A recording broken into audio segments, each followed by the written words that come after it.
Gente querida, que a paz do nosso Senhor Jesus Cristo esteja com cada um de vocês. Hoje veremos como precisamos depender da provisão de Deus. Ao longo dessa semana falaremos sobre o texto glorioso de Gênesis 22. Estamos falando desde segunda e o nosso vídeo de estudo está maravilhoso. Foi lançado no domingo às 22 horas e você precisa assistir. Só clicar no link na descrição desse vídeo aqui, tá bom? Para você compreender ainda mais tudo que a gente está falando aqui durante a semana, tá? Os devocionários dessa semana. Tem sido bênção. Assista o quanto antes. Como depender da provisão de Deus?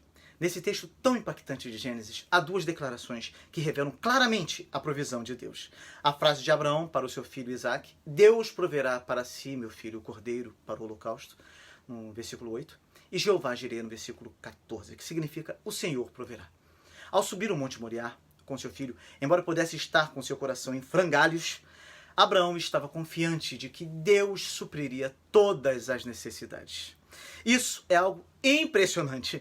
É difícil de imaginar como agiríamos numa situação dessas. Olha, Abraão estava confiante. Mas qual era o objeto de sua confiança? Certamente não eram seus sentimentos, pois devia sentir uma dor terrível dentro dele ao pensar em sacrificar o filho no altar. Amava seu único filho, mas também amava a Deus e desejava lhe obedecer.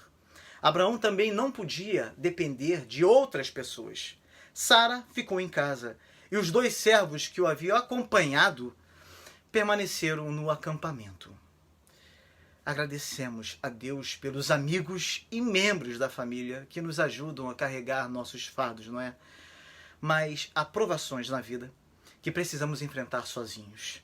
É somente nessas ocasiões que podemos ver que o nosso Pai pode, de fato, fazer tudo por nós. Abraão podia confiar na promessa e na provisão do Senhor. Já havia experimentado o poder de ressurreição de Deus em seu próprio corpo, Romanos 4, versículo 19 a 21, e assim sabia que Deus poderia ressuscitar Isaac dentre os mortos, caso esse fosse seu plano.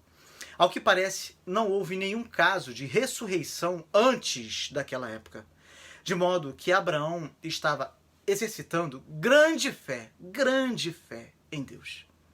De acordo com Efésios 1, versículo 19 e 20, Efésios 3, versículo 20 e 21, os cristãos têm o poder da ressurreição de Cristo disponível em seu corpo ao entregar-se ao Espírito Santo. Podemos conhecer o poder da sua ressurreição, como nos diz Filipenses 3, versículo 10, ao enfrentar aquilo que a vida diária exige de nós, bem como suas provações. Quando a situação parece desesperar-se ou desesperadora, você deve perguntar: acaso para o Senhor a coisa demasiadamente difícil? Gênesis 18, versículo 14. E lembre-se: tudo posso naquele que me fortalece. Filipenses 4, versículo 13. Deus providenciou o sacrifício e um carneiro tomou o lugar de Isaac no altar. Abraão descobriu um novo nome para Deus: Jeová Jireh, que pode ser traduzido como o Senhor proverá ou o Senhor será visto. A declaração no monte do Senhor se proverá nos ajuda a compreender algumas verdades sobre a provisão do Senhor. Onde o Senhor prover nossas necessidades? Onde? Você pode responder: no lugar indicado por ele. Abraão estava no lugar certo, de modo que Deus pôde ir ao encontro de suas necessidades. Não temos o direito de esperar pela provisão de Deus se não estivermos dentro da vontade de Deus. Guarde isso aí no seu coração. Eu gostaria de fazer uma pergunta: quando Deus provê nossas necessidades? Quando? A resposta é simples, mas é precisa. Deus provê nossas dificuldades, nossas necessidades, melhor dizendo, exatamente quando precisarmos, nem um minuto antes, nem um minuto depois. Quando você coloca seu pedido diante do trono da graça, Deus responde com misericórdia e graça em ocasião oportuna. Hebreus 4, versículo 16. Por vezes temos a impressão de que Deus espera até o último minuto para nos socorrer, não é? Mas esse é apenas o nosso ponto de vista humano. Deus nunca chega atrasado. E aí surge uma outra pergunta: como Deus provê? Como Deus provê? Eu creio que Deus provê de maneiras que normalmente são bastante naturais. Deus não enviou um anjo junto com o sacrifício.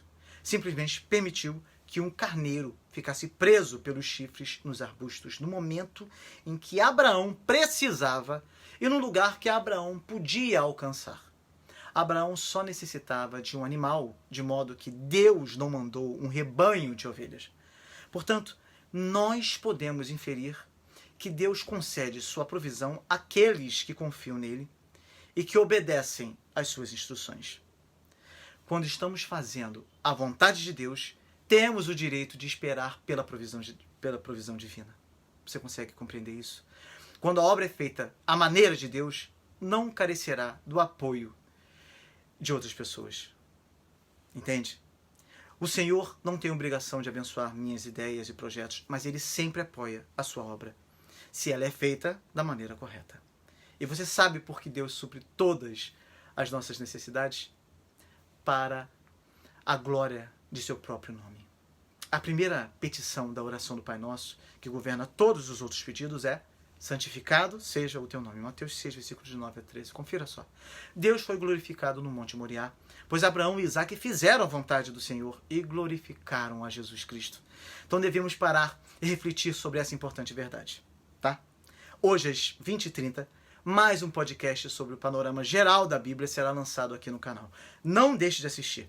Certamente a sua visão sobre a Bíblia será radicalmente transformada. Até mais tarde.